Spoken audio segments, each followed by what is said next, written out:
Cum trăiești cu 16 euro pe lună? Ca om al străzii, ești forțat să ai un cont bancar. Taxi condus de inteligență artificială. Aici totul se mănâncă, nimic nu se aruncă. Râtul de la porc. Acolo avem o broască făcută bucăți, organe, pui negru. Da, sunt șerpi după cap. Dacă e să câștigi salariul minim, nu plătești impozit. Marfa de aici ajunge la suprapreț în Europa. Cineva și-a uitat o geantă aici. În interior avem o dronă. Am găsit o pereche de ochelari care traduc în timp ce omul vorbește cu tine. Priviți aici lobster, parcă este făcut pe calculator, gigant. Acolo îți scanează fața și se deschide automat ușa. Prețurile pe aici sunt, de Doamne ferește, între 7.000 și 9.000 de euro metrul pătrat. Salutare, prieteni, și bine v-am regăsit! Bine ați revenit în China, bine ați revenit în Shenzhen. Abia am coborât din hotel. Voiam să spun că este dimineață, este ora prânzului, chiar dacă bem cafeaua. Astăzi o să luăm din nou orașul la pas. Vreau să vedem partea reală a orașului, pentru că în vlogul trecut ați văzut. V-am arătat tehnologie, lux, opulență, dar să știți că nu este așa. Shenzhen nu este ca în poze. Cred că mai toată lumea a ajuns la această concluzie. Cam așa arată cu adevărat. Când spun că mai toată lumea a ajuns la această concluzie, mă refer că pe internet vedeți ceva, în realitate este cu totul și cu totul altceva. Hai pe aici, Andreea, pentru că arată interesant, ca să vedeți și voi cum trăiesc oamenii cu adevărat în acest oraș futurist. Da, există lux, da, există opulență, adică le-ați văzut în vlogul trecut, există tehnologie, nu neg asta, dar o mare parte din oameni trăiesc cam așa, spații înguste, este curățenie, ce drept, aglomerație, așa că rămâneți până la final, o să vedem care sunt prețurile, care sunt salariile, cât câștigă acești oameni, ce taxe plătesc. O să fie foarte, foarte interesant. O să mergem și într-un loc unde vând electronice, cred că este cea mai mare piață de electronice din China, din câte am înțeles, sau din Shenzhen. O să vedem, așa că nu uitați să vă abonați la acest canal de YouTube dacă nu ați făcut-o până acum, pentru că este gratis. Mă ajută foarte mult să creez conținut în continuare. Nu uitați de like, nu uitați să distribuiți vlogul pentru a ajunge la cât mai multă lume și să-i dați un hype, pentru că ajută. Avem hotelul în această zonă, pentru că nu știu dacă a fost mai ieftin. Noi plătim 60 de euro pe noapte, găseam și la 30 și la 25. Dar am vrut să avem o cameră ceva mai mare, pentru că în momentul în care plătești mai puțin, spațiul este mai mic. O să vă las și camera de hotel, să-mi spuneți cum vi se pare. Cam așa arată camera noastră de hotel din China, primul contact cu hotelurile din China. Patul este jos, dar salteaua, să știți că este foarte confortabilă. Aici avem un minibar pentru ceai. A zis că tot ce e aici e gratis și o să pun în fiecare zi, bine, o apă și 2 ape și un suc mic, plus 2 ape. Avem 4 ape. Este mare, mă așteptam să fie puțin mai micuță. 60 de euro pe noapte. Suntem, cred că într-o zonă foarte bună. Va trebui să ieșim la explorat pentru a-mi da seama. Doar ce am ajuns, avem un televizor mare, avem și laundry gratuit, putem să ne spălăm hainele, avem sală, avem mai multe și mi-a dat și vouchere plus 2 cafele pe zi. Baia, să nu uit de baie. Baia este micuță, o cabină de duș și un vas de toaletă inteligent. Temperatura, avem telecomanda. Un hotel de 4 stele. Avem și un grătar aici. Un dulap. Avem pijamale, Andreea. Umbrelă. În caz de incendiu. Și lucruri noi. Am primit și cadou. Este anul nou. Să-mi spuneți cum vi se pare. Mie îmi place, arată bine. Este curat. În afară de pânza de păianjen. Adică, da. Asta este. Avem tablete. Totul este digital. Ok, continuăm exploratul. Sunt curios cum vi se pare camera de hotel și cum vi se pare prețul. Scutere peste tot, sunt ca furnicile, doar că aici nu se aud. Sunt electrice, adică nu este zgomotul, nu este zumzetul cu care suntem noi obișnuiți prin Asia, da, Vietnam, chiar și Thailanda. Aici sunt ca furnicile, vă spuneam, și nu auzi nimic, trebuie să fii foarte atent. Un lucru care mă deranjează sau mai bine spus cu care nu sunt obișnuit, sunt peste tot, sunt pe trotuar. Chiar dacă au piste pentru scutere, cum sunt și pe aici, sunt delimitate, merg pe trotuar și trebuie să fii foarte atent pentru că nu-i auzi. Am început vlogul din această zonă pentru că v-am zis, aici avem hotelul. De aici o să luăm un taxi și o să mergem într-o piață de pește și fructe de mare, după care vedem. Nu avem planuri, pur și simplu mergem la întâmplare și evităm zona pe care ați văzut-o în primul vlog, pentru că am fost deja acolo. Foarte multe frizerii, saloane de masaj, restaurantele, multe dintre ele sunt închise. De obicei am văzut că deschid după prânz. Shenzhen se află în sudul Chinei, lipit efectiv de Hong Kong. Este despărțit de o deltă sau un râu. Ei spun că este deltă. De fapt, dacă ar fi să traduc, se traduce cam așa: delta râul perlelor. Foarte multe persoane care vând câte ceva, reciclează carton pe aici. Uite o altă stradă îngustă, cum îmi place mie să intrăm. În anii 80 a fost făcut zonă economică specială, adică un fel de laborator al reformelor economice. Motiv pentru care orașul s-a dezvoltat atât de mult. Hai pe aici, Andreea. Cu cât mai îngust, cu atât mai bine. Cam așa arată această zonă. Adică poți să dai noroc cu vecinul din blocul de vis-a-vis. Cu acestea transportă marfă, foarte multe scutere. Vezi cât de curat este și nu miroase urât. Curierul vine, aduce pachetul aici. Avem și noi ceva asemănător. Și tu îl ridici, avem și, nu, cum ziceam, cremputelie, dar e instinctor. Ce este, adică un alt lucru interesant, oamenii se uită la noi curioși și cu admirație, adică zâmbesc, sunt fericiți că vii și filmezi pe aici. Se întâmplă foarte rar acest lucru. Acestea sunt de poliție, da. Haideți că am dat din una în alta și am sărit de la subiect. Vă spuneam că acest oraș, cu ghilimelele de rigoare, a fost un fel de laborator al reformelor economice și de aici a pornit explozia dintr-un loc mic de frontieră, a devenit în câteva decenii un mega oraș. Statisticile oficiale, sau cel puțin cele pe care le-am găsit eu, cele locale, arată că populația Shenzhenului este foarte, foarte mare, 18 milioane de locuitori, aproximativ 18 milioane de locuitori. Acum depinde și cine face aceste statistici, pentru că la noi sunt făcute diferit. La noi contează foarte mult populația metropolitană, aici nu, este populația total, adică nu am găsit pe segmente cum găsești în alte locuri. Trebuie să ajungă și taxiul nostru dintr-un moment în altul. A venit, este același, acesta. Hello, ni hao.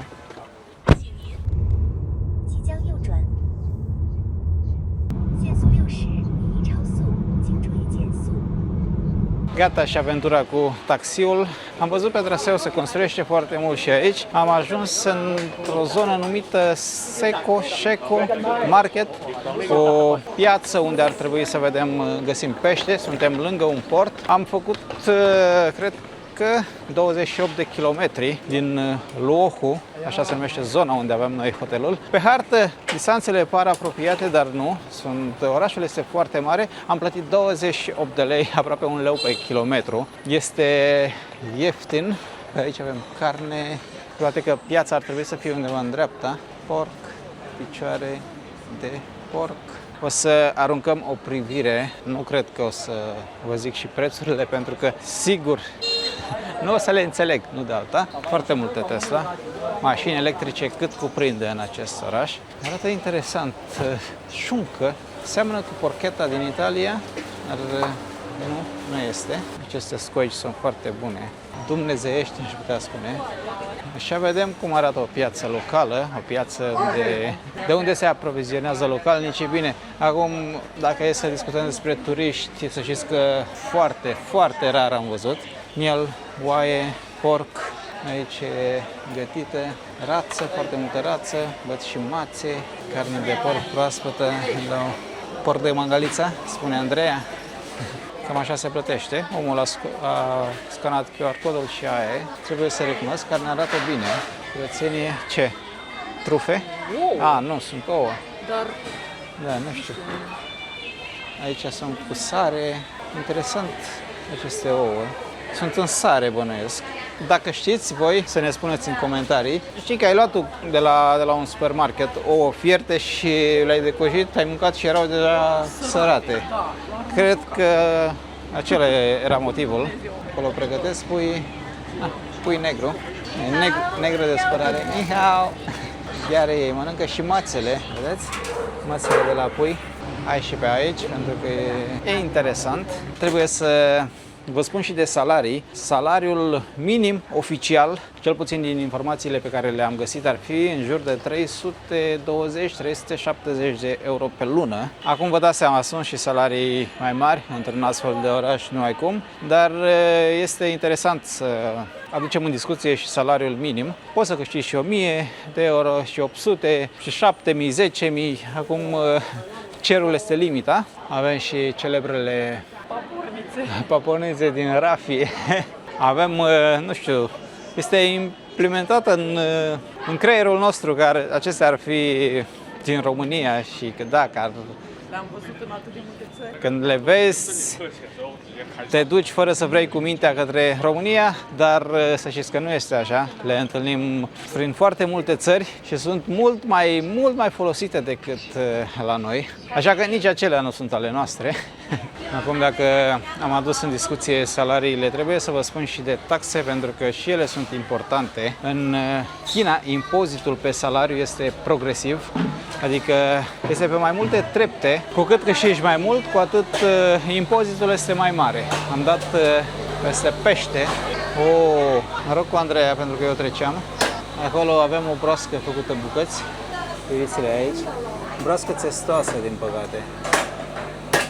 Spun din păcate pentru că așa suntem noi crescuți, să nu mâncăm astfel de broaște, dar la ei să știți că este total diferit. Pentru ei este ceva normal. Stai țipar?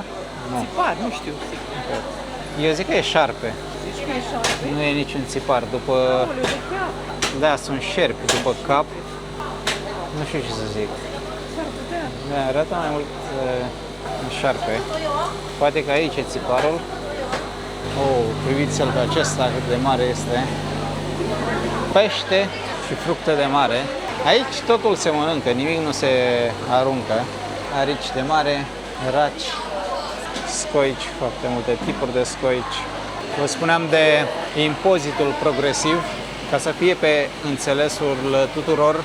Salariul minim este impozitat cu 3%. Aceste praguri sunt pe venitul impozabil, adică se scad cheltuielile, după care se calculează impozitul, ca peste tot în lume de altfel. Cei care câștigă până în 370 de euro pe lună plătesc un impozit de 3%. Eu am calculat sumele în euro cu aproximație. Cei care câștigă între 370 de euro și 1480-1500 de euro plătesc 10% impozit, după care mergem mai departe. Cei care câștigă peste 1500, adică între 1500 și 3000 plătesc 20% impozit. Și mergem tot așa, avem 25, 30, 35 până la 45%. Cei care câștigă peste 9800, haideți să rotunjim, cei care câștigă peste 10.000 de euro pe lună plătesc 45% impozit, dar impozitul este la fel, pe trepte, nu pe întreaga sumă. Plătești toate acele trepte de care am spus mai devreme, 3%, 10%, 20% pe suma care depășește treapta. Cred că ați înțeles. 100 de yuan sunt 12 euro, undeva la 63 de lei. Sau mult mai simplu, 8 yuan valorează 1 euro, adică 5 lei. În cazul în care vedeți prețuri afișate pe care eu omit să le spun, faceți un calcul foarte simplu. Acolo, raci, 380 de yuan, 500 de grame, cei mai mari 170 de yuani, 21 de euro, 100 de lei jumătate de kilogram. Pentru a plăti se scanează acel QR code și asta a fost. Cash-ul aproape că este nefolositor aici. V-am spus și în prima parte, în primul vlog, despre cum se plătește. Toată lumea are o aplicație pe telefon, un QR code pe care îl scanează și cam așa se fac plățile. Nu foarte puțini sunt cei care mai acceptă cash. Nu contează vârsta, nu contează domeniul de activitate. V-am arătat, până și cerșetorii au acel QR cod, adică trebuie să plătești, dacă vrei să le dai bani, le plătești cu cardul, cum ar veni, cu cardul, dar nu e card care, sau cont bancar care este legat la acel QR cod.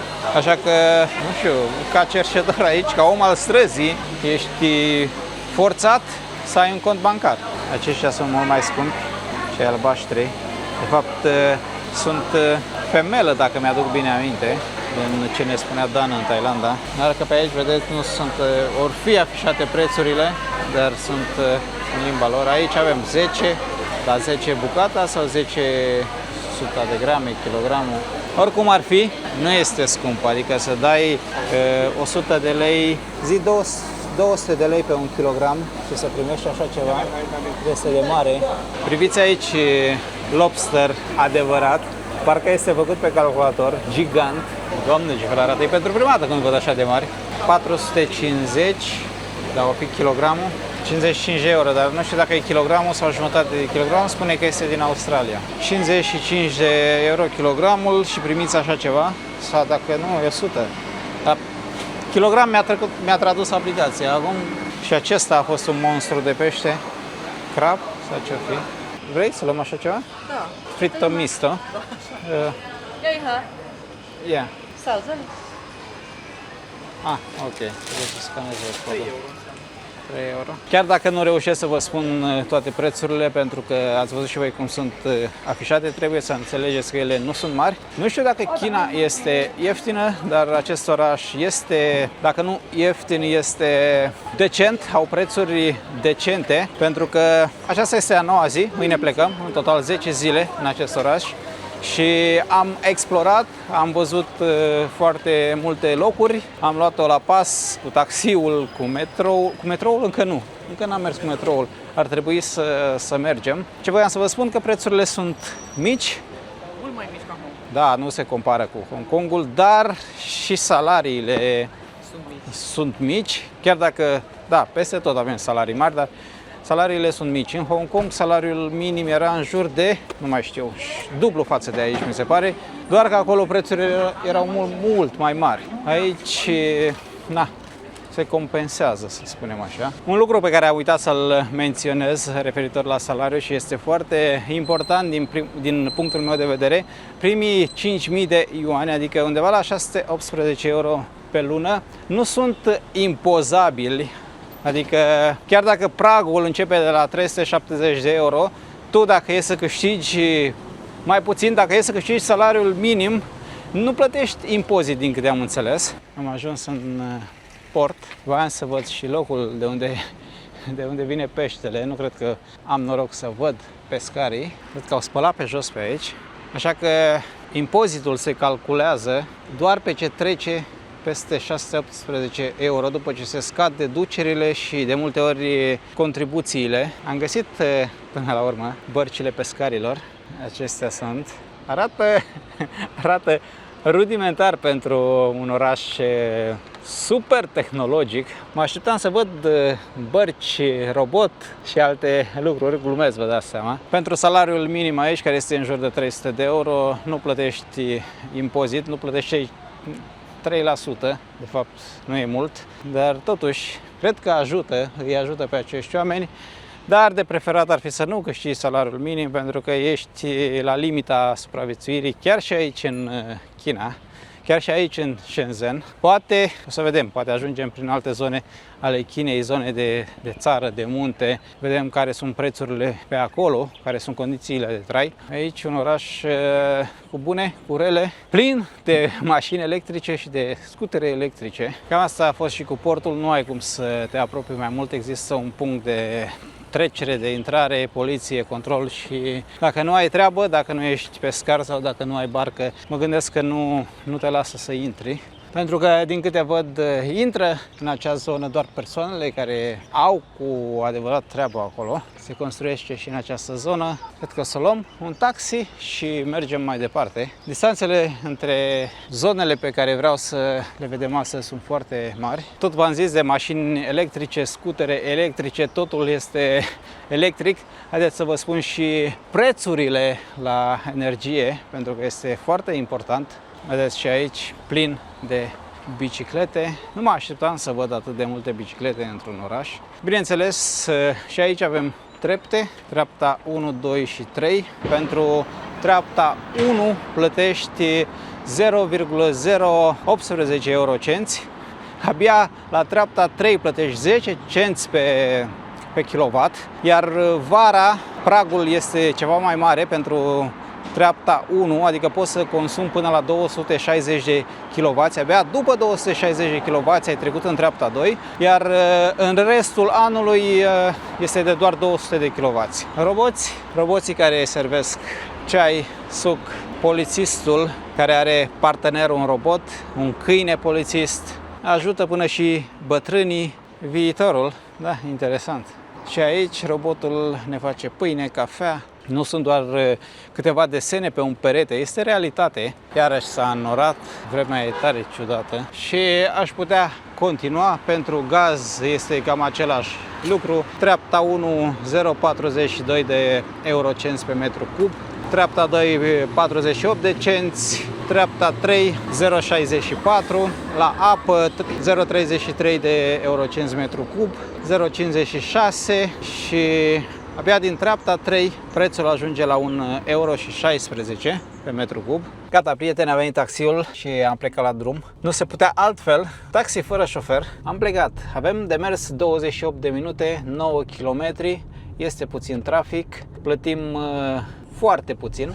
O să vă spun la final. Taxi condus de inteligență artificială. Suntem în mâinile inteligenței artificiale, dragi prieteni. Am riscăm? Eu zic că nu. Am încredere. Acum știți cum e. Nici prea multă încredere nu este bine să ai în ziua de astăzi. Andreea, ești bine? Da? Te-ai obișnuit? Andreea era sceptică acum câteva luni, dar totul a devenit o normalitate. Andreea a găsit ceva în spate. Cineva și-a uitat o geantă aici, iar în interior avem o dronă. Sper să o găsească, pentru că e păcat. Cu siguranță nu o să fie greu de găsit. O să o lăsăm aici pe scaunul din față de această dată, pentru că e păcat. Știu cum este și eu mi-am uitat de multe ori, cred că de 2 sau de 3 ori telefonul în taxi, în Uber și am reușit să-l recuperez. Mi-am uitat și camera în Egipt, dacă ați urmărit vlogul știți. Pur și simplu a rămas pe bancheta din spate. Am reușit să contactez într-un final pe cei de la Uber sau Bolt, ce era acolo, nu mai știu, Uber, Bolt, Grab, oricum una dintre ele. Și într-un final, a doua zi, taximetristul a venit să-mi aducă camera.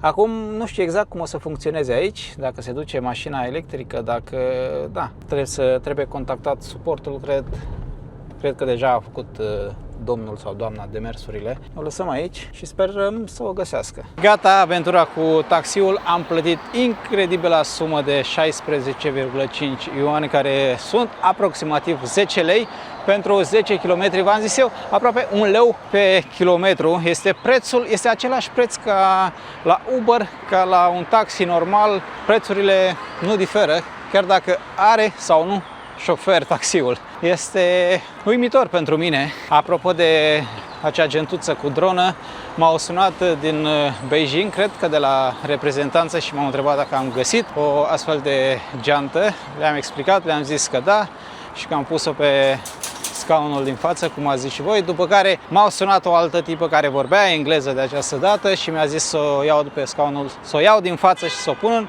în spate, pentru că pe scaunul din față nu trebuie să pui nimic. Și cam atât. Știu, mulți cred că vă gândiți că puteai să iei drona, puteai să... În China nu există așa ceva. În orice alt loc de pe pământ nu trebuie să iei, dacă e să găsești ceva, lași acolo. V-am zis, eu am trecut prin asta de mai multe ori, iar faptul că nimeni nu a luat lucrurile mele din taxi a făcut ca eu să le găsesc ulterior. Așa că ce ție nu-ți place, altuia nu-i face. Această vorbă este veche, dar este bună. Am ajuns într-un loc pe care Andreea vrea să-l vadă, Ancient Town. Orașul vechi este mai mult un parc, din câte văd. Ce frumos se vede, adică o combinație între toamnă, primăvară, văd și frunze pe jos. Priviți câte culori, câte culori. Haideți să explorăm și această parte până nu vine ploaia, pentru că nu avem doar blocuri moderne, avem și ceva vechi rămas încă, păstrat. Nu am văzut foarte multe până acum, nici nu am căutat, ce-i drept, trebuie să recunosc. Am venit aici mai mult pentru tehnologie, dar este frumos că au păstrat și așa ceva. Cred că aceasta este intrarea principală, Nantu Asian Town, cam așa se numește. Bine, cred că este o zonă turistică. Mă gândeam că aici vedem viața locală, dar uitându-mă în jurul meu văd foarte, foarte mulți turiști. De-ai lor, dar tot turiști sunt. Cafenele, restaurante. Nu cred că aceasta este, adică nu cred, sigur aceasta nu este China reală. Este mai mult o zonă cu istoria locală, străduțe înguste, porți interesante, temple, case vechi, practic un nucleu vechi prins între cartierele moderne. Orașul a fost construit în anul 1394 de dinastia Ming, construit în forma pe care o vedem astăzi, dar că istoria acestei așezări, dacă pot să o numesc așa, este mult mai veche, datează din anul 331 după Hristos. Au mai rămas pe undeva fragmente din zidurile vechi. Astăzi este o zonă plăcută, cochetă, 100% turistică, fără doar și poate, unde trebuie să vii. Dacă ajungi pe aici, trebuie să vii pentru că este altceva. Prima dată mergi acolo să vezi grienorii, să vezi tehnologia, pentru că despre asta este Shenzhenul de astăzi, după care trebuie să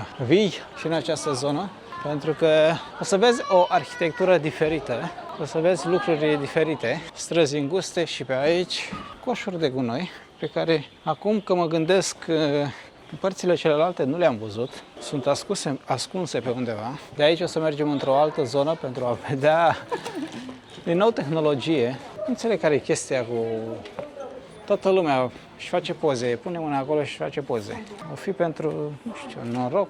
Aici arată ceva mai interesant, dat că este întuneric, cum și-au pus oamenii rufele la uscat.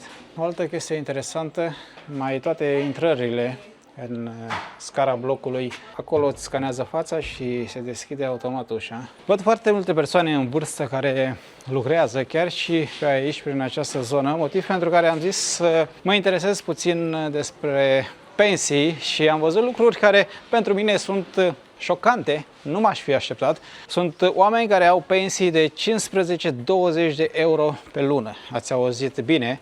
O să vă explic imediat pentru a înțelege mai bine cum funcționează sistemul de pensionare, iar în timp ce vă explic o să vedeți și voi cum arată această zonă. În China nu există o singură pensie care se aplică tuturor, iar din informațiile pe care le-am găsit ar fi două situații mari. Prima situație sunt oamenii care au lucrat ani de zile cu contract la companie și au plătit contribuții constant. Acolo pensia poate fi ceva mai ok, pentru că sistemul e gândit pe contribuții, ca în multe țări. Acolo poți să ai o pensie de 300 de euro, 400 de euro, în funcție de cât de mult ai cotizat la stat.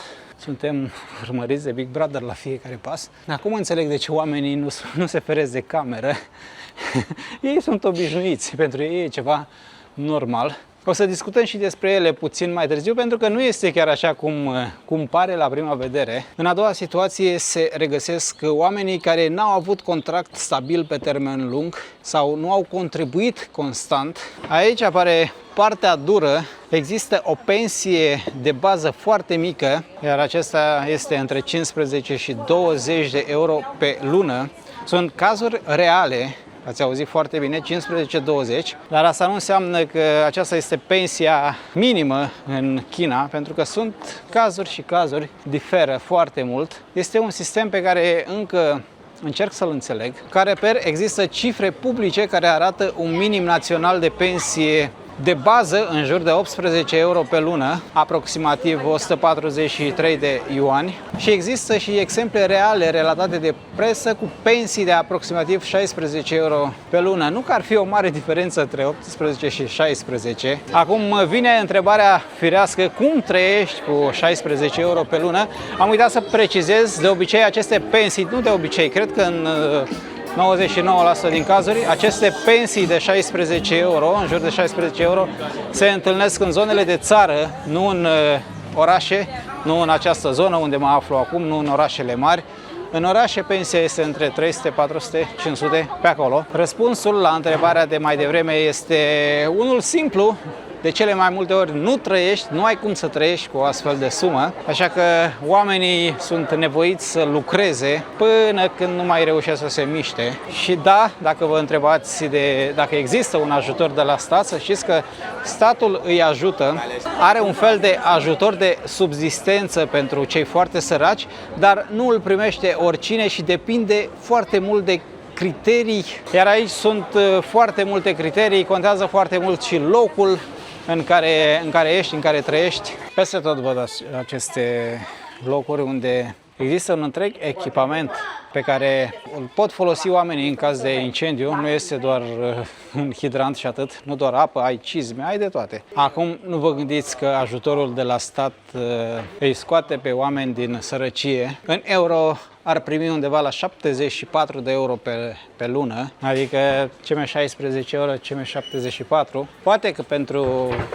pentru ei contează, mie mi se pare foarte, foarte puțin. Și când vine vorba de sănătate, este extrem de dificil pentru cei ce au pensii mici, salarii mici. Și aici statul îi ajută, dar este același lucru.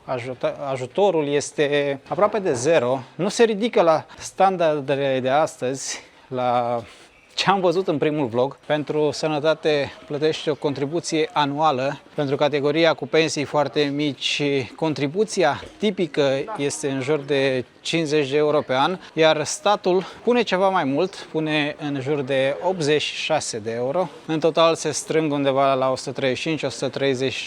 de euro, care ajung în sistem. Problema e că dacă tu ai o pensie mică de 20 de euro, ar trebui ca într-un an de zile 3 pensii să meargă la sănătate, iar în momentul în care ajungi la spital, spitalul nu e gratis, de obicei plătești mai înainte o sumă fixă între 37, 35 și 160 de euro în funcție de spital, după care asigurarea acoperă o parte din cheltuieli, aproximativ 75-80% la internare, în exemplul pe care l-am dat ca reper.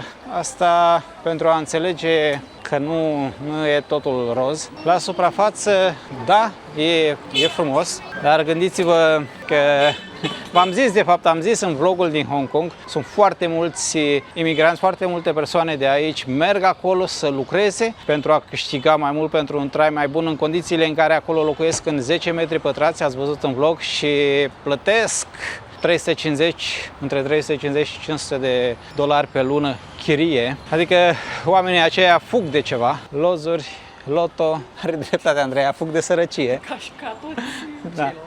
Ce voiam eu să spun și să se înțeleagă, pentru că ați văzut și vedeți peste tot în imagini foarte mult lux și opulență din China. Ea există cu vârf și îndesat și vedem lucruri care ne dau pe spate. Dar, populația fiind atât de mare, există și un număr foarte mare de persoane care o duc greu și sunt în dificultate. Dificultatea asta este, nu știu cum să formulez pentru a nu fi înțeles greșit, pentru că am mai fost în țări unde populația este foarte mare. Aici dăm exemplu India, care se bate cap la cap, cot la cot cu China când vine vorba de numărul populației. India are în jur de 1,5 miliarde, China e pe acolo 1,4 miliarde și ceva. Dar oamenii aici, uitându-mă în jur, chiar și cei săraci, o duc mai bine. Pare că e mai bine. Sunt mult mai curați, sunt educați, chiar și cei săraci. Acum, cum e posibil ca într-o parte totul să fie dezastros din punct de vedere al curățeniei, al educației, iar aici să fie la polul opus? să-mi spuneți voi. Aici avem un service auto, spălătorie. Cum am ieșit din acea zonă, totul parcă s-a luminat. Bine, și plouă acum. Aici avem scuterele puse la încărcat, parcare, fiecare are priză. QR codul, cred, să nu greșesc să fie un alt QR cod, dar nu, că sunt. Ai scanat, ai plătit, casca lăsată, am văzut chiar și, am uitat să filmez, chiar și telefoanele lăsate, omul și-a lăsat plasa, băutura, încărcătorul de la telefon, toate sunt lăsate pentru că aici nimeni nu fură. Mă gândesc că este o concurență, o competiție acerbă și când vine vorba de locurile de muncă, posturile bune, plătite, se evaporă pentru că populația este cum este, foarte mare. Că tot vorbim de prețuri, de costul vieții, am dat peste un bloc unde se vând apartamente între 90 și 186 de metri pătrați. Prețurile pe aici sunt de Doamne ferește între 7.000 și 9.000 de euro metru pătrat. Nu vorbim de zonele centrale. Așa că apartamentele pot fi foarte scumpe, mai ales pentru localnici. A venit și taxiul nostru. Raportat la unele salarii și la unele pensii, au prețuri astronomice. Un apartament în zona unde avem noi hotelul ajunge undeva la 700, 600, 700 de mii de euro. Ne primești? Cred că nu am aplicația deschisă. Ok, trebuie să ai aplicația deschisă. Hello, hello! Ce îmi place! Cum e în spate?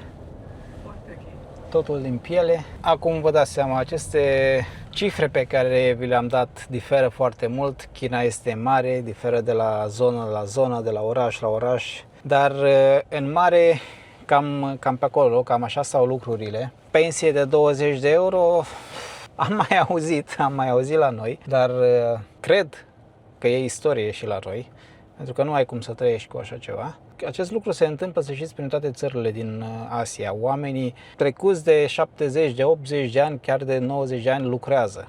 Fac câte ceva pentru că altfel nu reușesc să trăiască. Gata, am coborât și din taxi, din nou taxi fără șofer, pentru că este convenabil și ca preț și confort.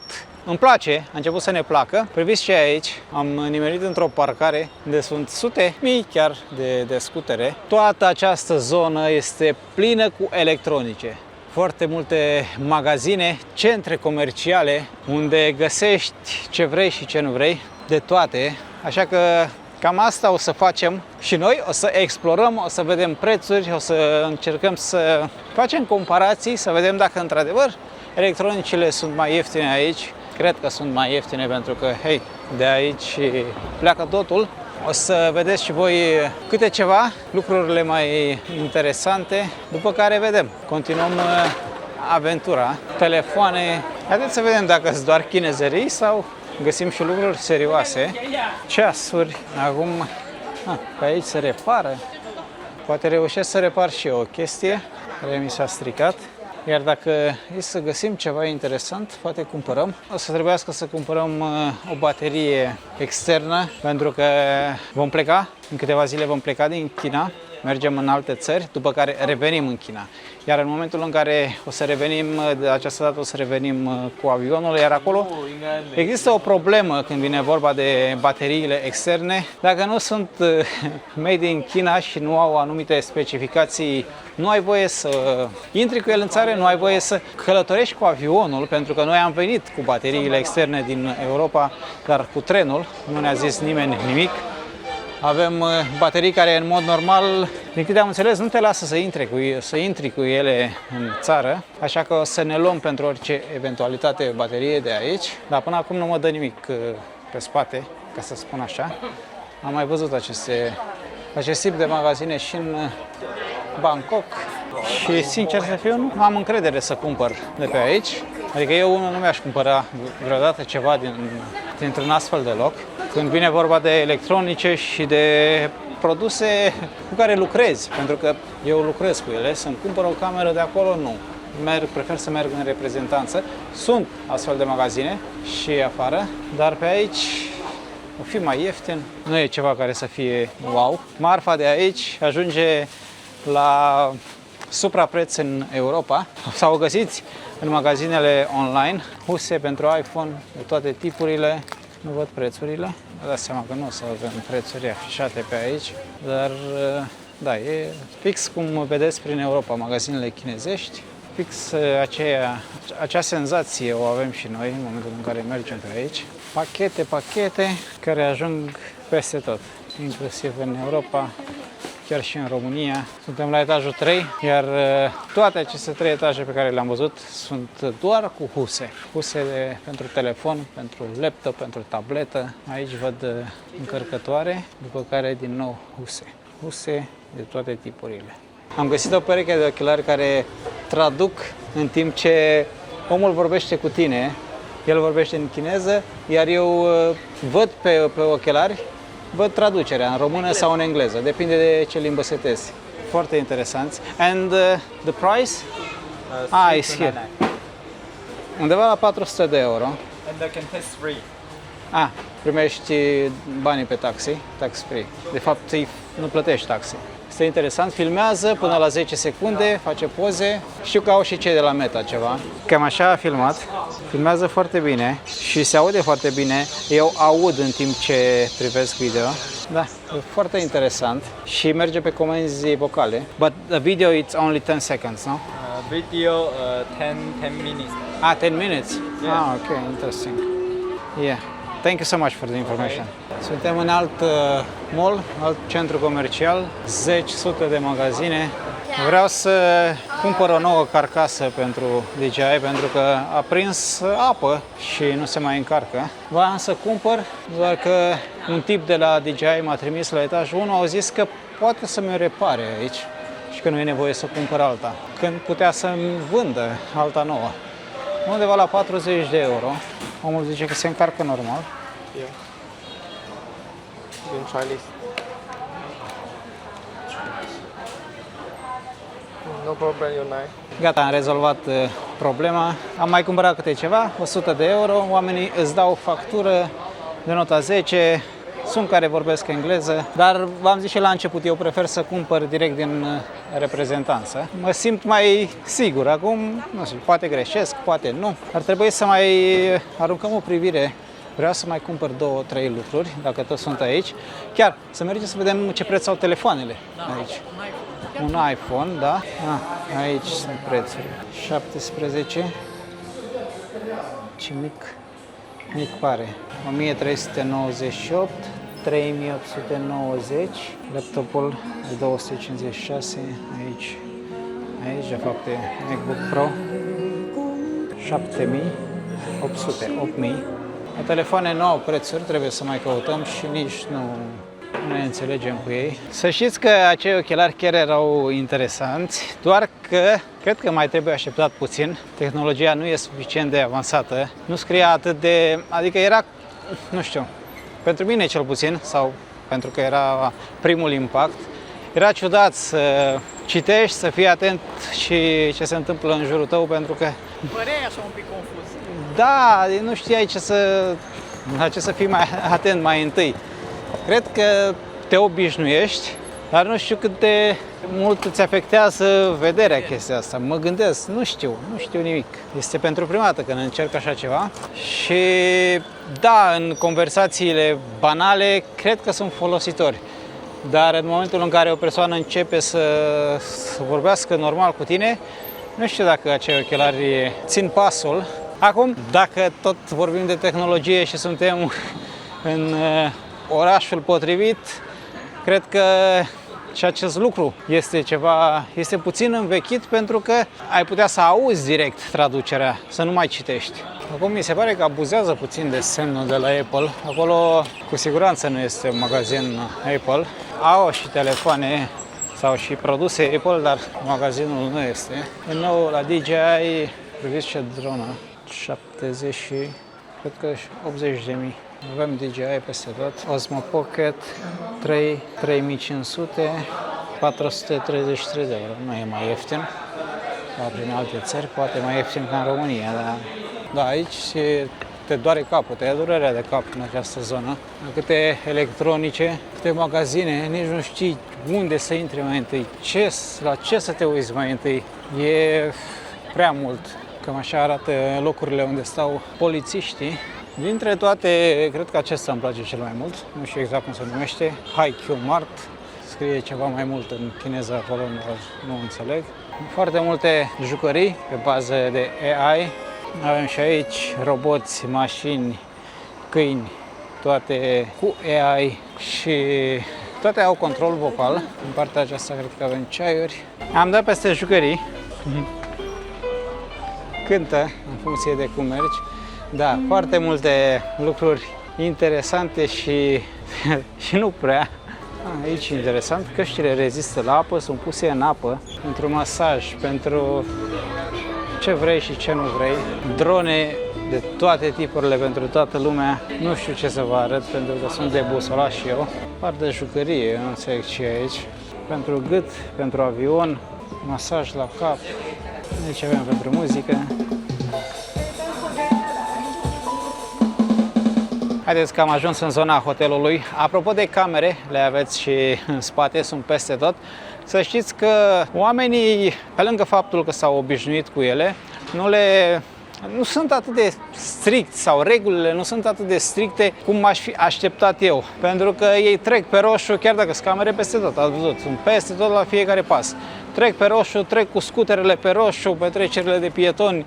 Este o harababură ordonată, dacă pot să numesc așa. Mă gândesc că dacă, nu știu, aceste camere sau cineva ar supraveghea totul amănunțit, ar fi numai amenzi în stânga și în dreapta, dar nu, mă gândesc că doar în momentul în care se întâmplă ceva, doar atunci sunt verificate. În rest, fiecare face cum vrea. Am văzut aseară sau la altă seară, erau razii ale poliției în intersecție, pe trotuare, erau în fiecare parte câte 3-4 polițiști și oprea pe toată lumea. Dacă erau două persoane pe scooter, le oprea, adică oprea 100%, pentru că, din câte am înțeles, aici ai nevoie de un fel de licență sau ceva de genul pentru a fi 2 sau 3 pe scooter. Nu mai zic că marea majoritate nu au cască, amenda pe toată lumea, fără probleme. M-aș fi așteptat ca totul să fie strict până la sânge, pentru că, hei, sunt camere peste tot și ai crede că există un control din acesta riguros, iar oamenii nu-și fac de cap, cu ghilimelele de rigoare. Dar nu, fiecare duce viața normală. Vedeți și aici deasupra o cameră, acolo în dreapta alta, aici alta, peste tot și nu am trecut pe partea cealaltă. Vă arăt doar pe sensul meu de mers, alte 2-3 deasupra, plus cele de circulație acolo. Apropo, dacă vreți să vedeți, trebuie să traversăm. Unde sunt foarte multe camere, este și siguranță și acolo sunt 3-4. Nu mereu, dar de regulă cam așa se întâmplă. Ia vedeți și aici, 1, 2, 3 și mai erau 3-4 în spate, adică din 50 de metri. Înainte de încheiere, vreau să vedeți 2-3 prețuri în supermarket. Este chiar aici, lângă hotelul nostru. Acum nu știu dacă este supermarket scump, ieftin. Noi am cumpărat câteva lucruri. Pentru noi a fost mai mult decât ok, mai mult decât bine. O chestie interesantă în supermarket. Aici poți să cumperi vacanțe, poți să-ți faci manicura, poți să-ți faci frizura, poți să-ți cumperi cadouri, chipsuri. Avem câteva mezeluri, să vă arăt ce avem aici. Salam, 300 de grame, bănuiesc, 13 yuani, șuncă presată, 240 de grame, același preț, sucuri, 1,50 €. Știți că sunt foarte bune, am luat și eu în această apă de cocos, foarte bune. Acum, dacă sunt 100% naturale sau nu, cine știe. Aici n-am înțeles ce e, la tot așa 1 euro. Da, cred că e ceaiul pe care l-am băut aseară. Da, fix acela este. Este foarte bun. Fii atent. Dacă nu-l beam aseară, nu știam ce e. O să vedeți în vlogul cu mâncare. Laptele e 19, în ofertă, ele 29 de fapt. Cred că avem și prețuri mai bune. 12 lei laptele, Andreea. E scump. Și e sticla cea mai ieftină, la 1 litru. Pentru că văd 33, 24, acolo era 19. Deci e și la 20 de lei litrul. Nu cred că e cel mai ieftin supermarket. Legătura de ceapă e 10 ioani. Ce ai găsit aici? Tofu? Da, dar cred că e din ăla. Nu e împuțit, că la împuțit trebuie lăsat la fermentat, de-aia e împuțit, că e fermentat. Și asta tot tofu. Da, €1 pentru câte pe aici, 500 de grame. Seamănă cu brânza noastră, seamănă, dar nu lăsare. Pui, gheare, râtul de la porc. Nu cred. Da, 230 de grame are. Mamă, e 30, €3 aproape. Avem mâncare gătită diferită de această dată, pentru că până acum nu am văzut așa ceva. Sushi, dar nu arată. Da, dar nu îmi place cum arată. Adică aici avem sashimi, un pat de gheață, 15. Nu e mult. Arăta mult mai bine în Hong Kong. Melci, €1. Melci? Sunt melci, dar micuți, melci sunt. Avem foarte multă carne de pui de rață, 10-20 de lei. Prețurile pe aici sunt. Și în partea aceasta avem pui, organe, mațe și aici mâncare gătită. Este cam târziu, ce drept. Carne prăjită, tot la fel, 10 lei cutiuța, 10-13, undeva pe acolo. Carne de porc, carne de pui. Aici avem zgârciuri, par urechi, la fel, același preț, e în ofertă, e 7-8 lei. Arată bine, gustul, am lăsat atras de aspect. Am găsit foarte multe carne uscată. Doamne, ce bine miroase. Ia priviți. Arată bine, miroase bine. Văd acolo un preț 40, dar nu știu dacă este pe 100 de grame aici sau pe kilogram. În ofertă 6 lei. 6 lei și cred că sunt 300 de grame aici, sigur. Problema este că sunt dulci. Pentru că am luat, arătau bine. Nu e ceea ce mă așteptam. Aici s-ar putea să fie bine, dar că nu am mai luat. Văd și pulpele de pasăre, la fel, uscate afumate, pentru că miroase și afum, nu doar pulpele, și puiul întreg. Dacă nu greșesc, 18 yuan, 30 de ouă. Avem și la 23, 30 de ouă. Prețurile diferă. Legumele arată foarte bine. 5 lei legătura, voiam să zic. Arată alegătură, ceapă 5 lei. Până acum ne-am luat doar patiserie. Între 5 și 8 lei pe jumătate de kilogram sau 180 de grame, în cazul de față, ardei. Am ajuns la etaj, aici avem dulciuri și nu numai. Aici voiam să ajung. Vin 100, e în ofertă de la 150, 60 de lei. 12 euro. Avem și mai ieftin la 79, dar avem și la 200. Whisky, la fel. Avem și la 60 de lei sticla și la 30 de lei. Corona e 1 euro. 1 euro în cap, 5 lei. Lângă nu știu ce avem de piersică, care e ceva mai scump. Bere și iar bere. Bere albă, parcă în Canada am băut așa ceva. 6 lei, 7 lei. Din nou, pungă de chipsuri la Lay's. 36, 4 euro, 22 de lei. Pasta de dinți, Colgate, pentru că o cunoaște toată lumea, 13 yuani. Aici scrie doar în chineză, vedem dacă ne ajută cineva.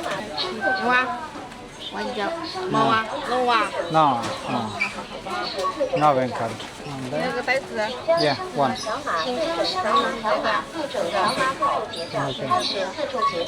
Eu vorbesc în română, doamna în chineză, dar ne înțelegem. Am plătit 52-53 de yuan, dar bine, nici nu am luat mare lucru. 52, o nimica toată, dar o nimica toată am luat. Am luat câteva lucruri de patiserie, am luat un Sprite, aș vrea să văd ce fel este. Pentru că nu am mai băut suc acidulat de nu mai țin minte, înainte să închidem vlogul. Vedem dacă este vreo diferență. Pentru că sticla e diferită, este mult mai lungă. E identic. Poate, acesta nu este atât de dulce. Nu e chiar dulce, da. Cam atât. Să-mi spuneți cum vi s-au părut prețurile, nu avea rost să vă pun foarte multe și să pierdem prea mult timp în supermarket, mai ales că v-am obosit astăzi. V-am arătat de toate și nimic. Sper că a ieșit ceva. Vă mulțumesc foarte mult pentru că ați rămas până la final. Pensiile sunt mici și aici. Acum depinde de fiecare, depinde de cât de mult a cotizat. Problema, din câte am reușit să-mi dau seama, în România este că oamenii au cotizat 40 de ani și primesc o pensie de nimic, dar acesta este un alt subiect pentru o altă discuție, nu și are rostul. Vă mulțumesc foarte mult pentru că ați rămas până la final, nu uitați să ajutați acest vlog cu un like, să-l distribuiți pentru a ajunge la cât mai multă lume și să vă abonați dacă nu ați făcut-o până acum. Apăsați butonul subscribe pentru că este gratis, mă ajută foarte mult. Cam atât de aici din China. Până data viitoare, noi vă spunem numai bine!